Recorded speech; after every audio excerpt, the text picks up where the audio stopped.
For those drying their buds individually, a drying rack is a must to ensure even drying and to prevent mold from developing during the drying process.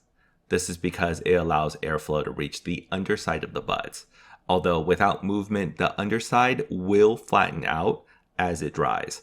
So it's still important to move the buds around each day in the drying rack.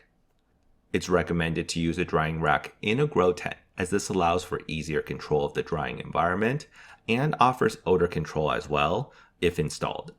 The smaller size drying rack is designed to fit perfectly in a 2x2 and 2x4 grow tent, while the larger size drying racks fit in larger grow tent sizes and offer multiple tier options depending on your drying needs.